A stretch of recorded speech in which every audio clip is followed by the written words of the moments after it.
Welcome to my YouTube channel where I will be discussing the topic of breeding pigeons. Today, I want to share with you my personal approach to pigeon breeding, which is practical and effective. While there are many theories surrounding pigeon breeding, my goal is to provide you with information that will be of benefit to you as a fancier. Firstly, it is important to note that no method of breeding offers a guarantee of success. However, finding a breeding system that improves your chances of success is key. Secondly, it is important to have a clear vision of what you want to achieve with your pigeons.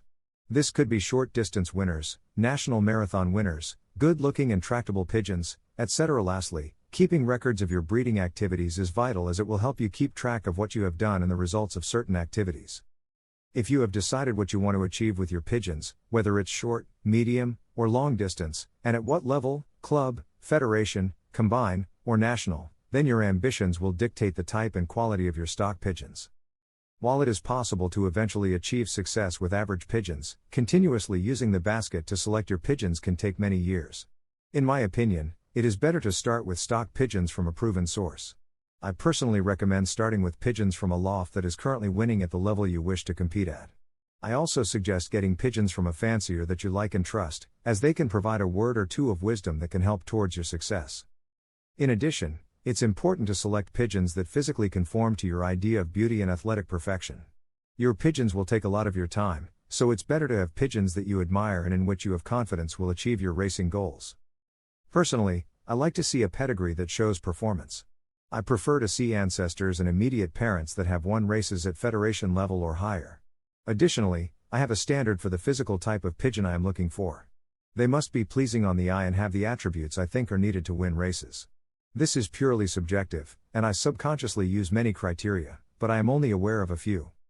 When I look at a pigeon, it must look special and stand out from the other pigeons, full of vitality. I often pick up larger pigeons than I generally like as they often look more grand. I prefer medium-sized pigeons that are full of vitality, glowing with health, and are muscular. They should resemble a wrestler, a ball of flexible compact muscle that is perfectly balanced. The buoyancy of the pigeon is taken into account only if the pigeon is fit for racing. I like good, soft, silky feathering, and I like the keel to be shallow or medium depth. I like a step between the secondary and primary flights, and rich eyes reflecting the vitality of the pigeon, but do not follow any particular eye sign theory. In conclusion, pigeon breeding is a fascinating and rewarding hobby that requires dedication and patience. By following my personal approach, you can improve your chances of breeding successful racing pigeons. Thank you for watching, and I hope you found this information helpful. If you have any questions or comments, feel free to leave them below. Don't forget to like and subscribe to my channel for more videos. What is today known as the widowhood system. The fanciers who discovered this method kept their secret to themselves, and for some time they dominated racing with their phenomenal results. Other fanciers, however, eventually discovered their secret, and since then the balance has been restored. Everyone stood an equal chance once again, with success depending upon the quality of the pigeon and the knowledge, experience and management of the fancier. There are no secrets in pigeon racing. The management and knowledge of the fancier and his experience alone will assist him. Fanciers who believe that they can make pigeons fly faster by giving them all sorts of secret medicines and drugs will inevitably be disappointed by their results. A pigeon can only achieve top performances when it is enjoying perfect health. It reaches top condition through exercise and correct feeding. There are two aspects of a pigeon's condition that influence the end result obtained. In the first place, there is the physical condition of the pigeon, which will determine whether it can do the distance, at the pace allowed by prevailing weather conditions. In the second place, its performance will be influenced by its mental condition. This will be the motive urging it to do that extra bit which will bring it just that fraction ahead of the other pigeon, or make it try that bit harder, in overnight races, to reach home in the twilight when other pigeons have decided to call it a day and have perched for the night. It sometimes happens that a pigeon's mental condition and will dominate its physical condition, but this will be the exception rather than the rule, since a pigeon's physical condition is usually the deciding factor in his performance. For this reason we shall first discuss the factors which influence the physical condition. Thereafter we can discuss the different racing systems which have a greater influence on the pigeon's mental condition, whilst also influencing his physical condition to a certain extent. The physical condition of a pigeon is influenced by feeding and exercise in the first instance, and is further qualified by hormones working in its body tissues. This hormone working begins when the pigeon is mated and has gone through the breeding cycle of laying eggs and rearing youngsters. It is further activated by the time of year, since the pigeon adapts itself to seasonal weather changes by throwing off its down feathers. Pigeons which have reared a round of youngsters will start molting and will cast their first flight when having sat about 10 days on their second round of eggs. Pigeons which have not been allowed to rear youngsters will cast their first flights much later, when nature instructs the glands to release the hormones that activate the molt. Experienced fanciers anxiously watch for signs of the fall of down feathers from their racers. This is not so much because the fall of the down feathers, in itself, is so important, but because it is a sign that the glands have released some hormones which will bring about the molt. It is an established fact that pigeons will only reach top form after they have cast their first flights. In other words, after the glands have been stimulated to release the hormones, which by their working, help to bring the pigeon into top condition. I have given this explanation to help you to understand how the racing system employed also influences the physical condition of the pigeon. Pigeons will reach top physical condition by feeding and exercise but will then still not race as well as expected. Yet, all of a sudden, a change will come over them and they will race exceptionally well for a few weeks. This is when the loft strikes form, a condition of super health and physical condition that comes and departs of its own accord. LTS arrival is welcomed by all fanciers but no fancier has yet succeeded in bringing this condition about when he wishes it. It usually occurs when the temperature of the loft rises and the happy balance of work and food is reached. The feeding of a racing team is very different from the feeding of stock pigeons, or pigeons during the off-season. With the racing team one should endeavor to balance the amount of food given against the amount of work done. What I mean here is that you cannot expect your pigeons to work for 2 hours a day, give them 2 or 3 training tosses per week, race them every week and expect them to do all this on 1 ounce of food per pigeon per day. When you work them hard, you must feed them accordingly. This is certainly the most difficult part of pigeon racing and is one aspect of the game which everyone struggles to master. The person who, by chance, strikes the happy medium between food and exercise usually cannot understand why others have problems. The person who feeds heavily usually tosses his birds quite a lot, to work the extra energy off, otherwise the birds would become heavy and fat. But even this does not help him to bring them into the right condition at the right time and therefore he also guesses when basketing day comes along. He sometimes succeeds, but in most cases the pigeons are either that little bit too heavy or just that little bit underweight. The fancier is not capable of working out exactly how much he must feed his birds or how much work they must get. He therefore works on a system of feeding and working, and hopes that he will strike the happy medium by chance. Fanciers who are overfeeding their birds usually are successful in the hard races since the birds can use that extra potential energy whilst fanciers who underfeed, succeed in the faster races, since excess weight becomes a burden. It is difficult to strike a happy medium but by study and experience one gradually evolves a system to which one's pigeons respond and by which one can achieve success. I have found that one should become acquainted with your pigeons individually and through daily inspections of their physical condition, learn to tell whether you should increase their food or give them more work, to get them into the desired condition on basketing day. For this purpose, I prefer to use the system of breaking them down by racing and feeding over the weekend and then gradually building them up towards basketing day again.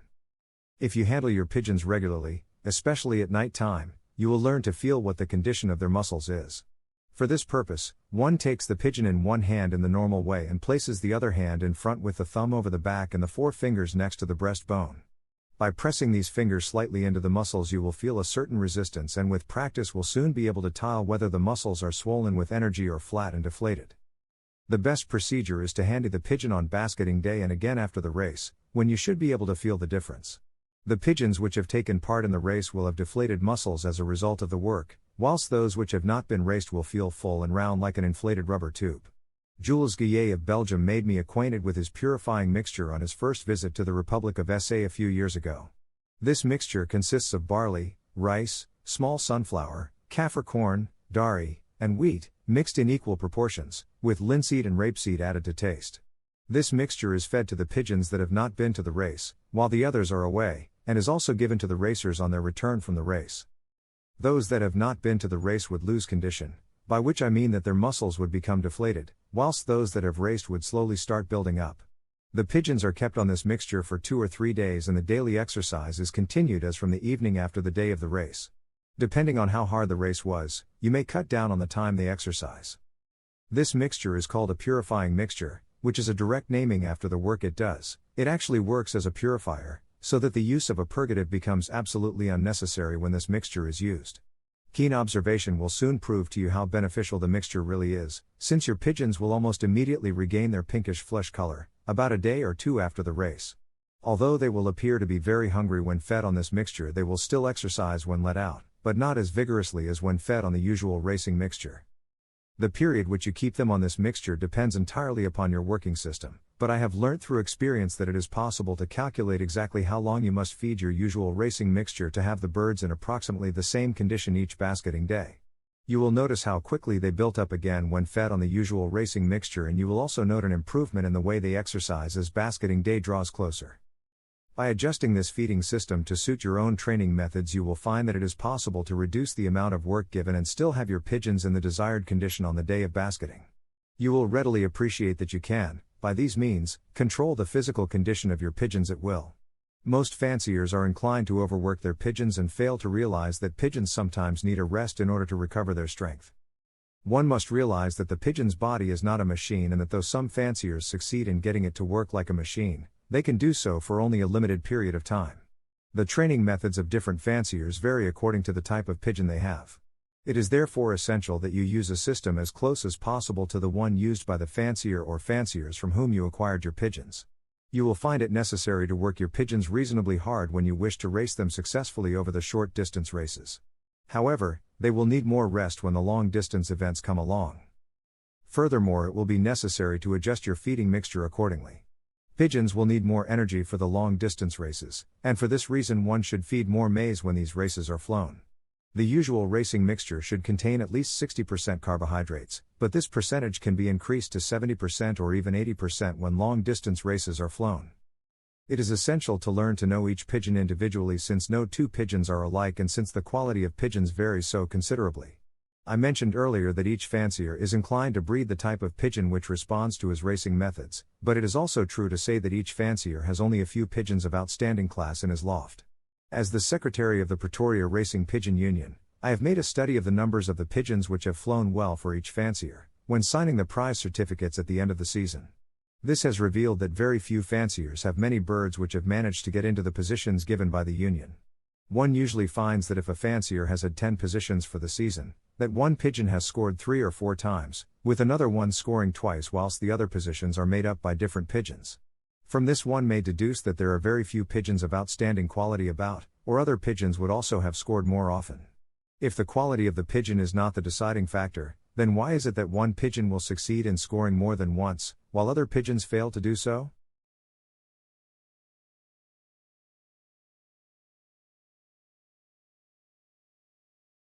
Many reasons to buy my racing pigeon method. Here are some of the best reasons.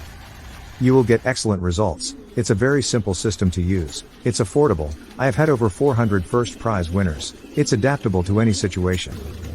You can use it with any racing method, natural, widowhood, young birds. It's a very effective method. There is no need to spend a lot of money on fancy pigeon products. It's a reliable system and it is foolproof to use. Professional athletes, race horses, take the same products. There is science behind this, not just hearsay. It is all to do with red blood cells and oxygen in the blood. Without that, a pigeon will not race well, or an athlete will not win a race, if he has low oxygen in his blood. The above is fact and is 100% science. There are a few things you can do to improve your chances of winning at racing pigeons. One of the most important things is to learn as much as you can about the sport. You'll need to know the different types of pigeons, how to train them, and how to race them. Another key factor is practice. You'll need to be able to fly your pigeons competently in order to win races. And, of course, you'll need to have the funds to invest in racing pigeons and other racing equipment.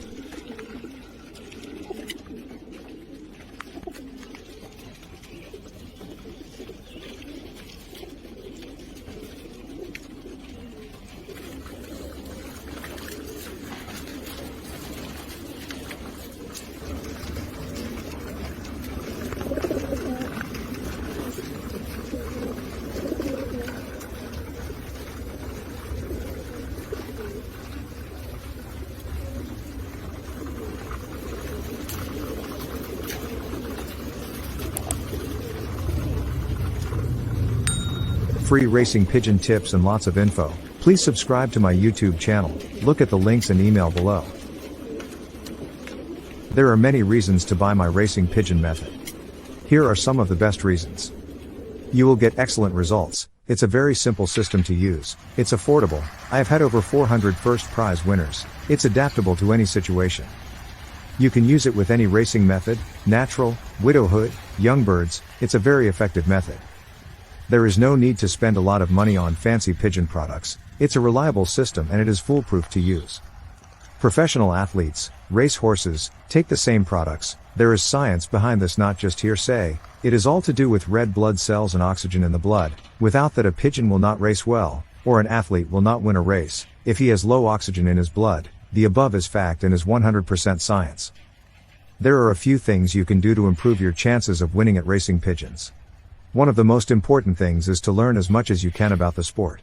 You'll need to know the different types of pigeons, how to train them, and how to race them. Another key factor is practice. You'll need to be able to fly your pigeons competently in order to win races. And, of course, you'll need to have the funds to invest in racing pigeons and other racing equipment.